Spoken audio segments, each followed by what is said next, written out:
ورحمة الله وبركاته. نتمنى ما تنساش الاشتراك في القناة عشان يوصلك كل جديد. ان شاء الله النهارده هنصنع لحضراتكم حوض من الاسمنت باستخدام القوالب اللي هما القصيتين اللي قدام حضراتكم دول، واحدة اكبر من واحدة ب4 سنتي، واحدة بتبقى 36 سنتي القطر بتاعها، والتانية بتكون 40 سنتي. بناخد الصغيرة وبنقطع الوش بحيث انها ما تبقاش ظاهرة في الحوض زي ما حضراتكم هتشوفوا حالا. وبنجيب القصعة الكبيرة بنحط جواها القصعة الصغيرة وبنوسطنها، وبنبدأ نشتغل على كده. بنعمل ايه بقى؟ خطوة خطوة يا جماعة. بنجيب حتة فل صغيرة وبناخد مقاس، طبعا ممكن حتة ماسورة، طبعا مكان الفل ممكن تعمل خشبة، ممكن حتة ماسورة، ممكن أي حاجة اللي هي مقاس الصرف دوت. هتبقى مقاس الصرف اللي احنا هنحطه اهوت زي ما حضراتكم شايفين، ان بعد ما الحوض يخلص يطلع لي فتحة الصرف. الخلطة بتاعتنا اللي احنا بنعملها عبارة عن مية واسمنت بس.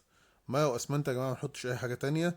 اهم حاجة التقليب كويس جدا، وتكون الخلطة سايبة جدا. لو انا حابب احط شوية مصلبات بتيجي من محلات البناء الحديث، مصلبات اسمنت، مفيش مشكلة. الناس بتاعت الجبس والاسمنت عارفة الكلام ده كويس.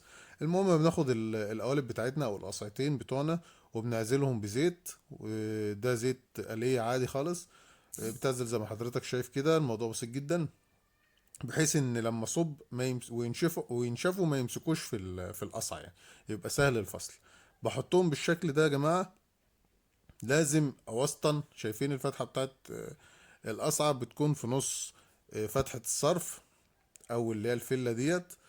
وبوسطنها كويس، وبحط طبعا تقل لان الخامة هترفع القصعة. احنا قبل كده عملنا فيديو احنا بنصب من ظهر القصعة، بنكون قلبين القصع.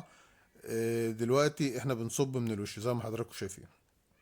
طبعا عشان المادة سائلة بيكون الصب سهل جدا، وبنسويها ونظبطها. اهم حاجة التقل بتاعنا يكون مظبوط. تقل زي ما انت عايز تتقل بمية مفيش مشكلة، المهم ان القصعة اللي جوه دي تكون نازلة كويس جدا. بنسيبها 24 ساعة يا جماعة لغاية لما تنشف. بعد ما بتنشف بنبدأ عملية الفصل.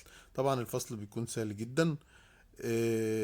وطبعا الموضوع مش مكلف خالص يا جماعة. 4 كيلو اسمنت، الموضوع كله مش هيكلفك 20 جنيه. انت عملت حوض وش ممتاز جدا. حوض خرسانة يا جماعة احسن من الحوض الرخام، بدل ما دلوقتي طبعا الخامات بتاعت البوليستر والحاجات دي غليت. فبدأنا نشتغل في اي حاجة تانية ان هي يعني عشان التكلفة تقل بس مش اكتر. المهم بعد ما بطلع الحوض بتاعي زي ما حضراتكم شفتم، طبعا بيفصل بسهولة لان عازل كويس جدا بالزيت.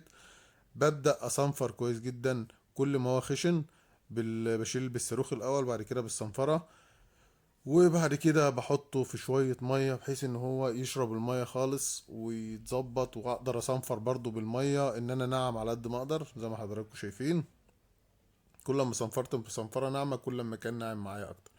بعد ما بسيبه ينشف خالص يا جماعة ببدأ بدهنه. ممكن بقى ادهنه بدوكو، ادهنه بأي مادة انا حابب ادهن بيها، واي لون انا حابب اعمل بيه. طبعا هنا بندهن باللون الابيض زي ما حضراتكم شايفين دوكو. يعني ايه، وطبقة 2 3 زي ما انت عايز. المهم ان انت تغطي شكل الاسمنت لان الاسمنت بيكون اسود. يعني ايه زي ما انت حابب يعني، والشكل اللي انت عايزه. حابب تعمل تشبيحة، حابب تعمل بتاع، هنا نقط زرقاء اهيت. المهم ان يديني الشكل اللي انا ايه محتاجه، ويطلع معايا بالشكل زي ما حضراتكم شايفين كده بعد ما بينشف خالص. حاجه في منتهى الجمال ومنتهى الروعه يا جماعه. الموضوع مش مكلفنا اي حاجه. طبعا انا بعد ما خلص خالص شويه حاجات كتير بقى اقدر احطها. ممكن اعملها بورنيش اللي هو بقى حفظ لون، اللي انا بحفظ البتاع، اللي هي ماده زجاجيه من بره. شويه ورنيش، شويه ايبوكسي، شويه بلاستر، حاجه بسيطه خالص ما بيكملوش 50 جرام. بكون مظبط الحب بتاعي 24 ساعه ينشف يا جماعه، بيكون بالشكل الجميل اللي حضراتكم شايفينه ده. طبعا احنا بنعمل سلسله فيديوهات من ديت باقل تكلفه. يا ريت ما تنسوش الاشتراك في القناه، ادعمونا يا جماعه. كان مع حضراتكم ابو مريم. السلام عليكم ورحمه الله وبركاته.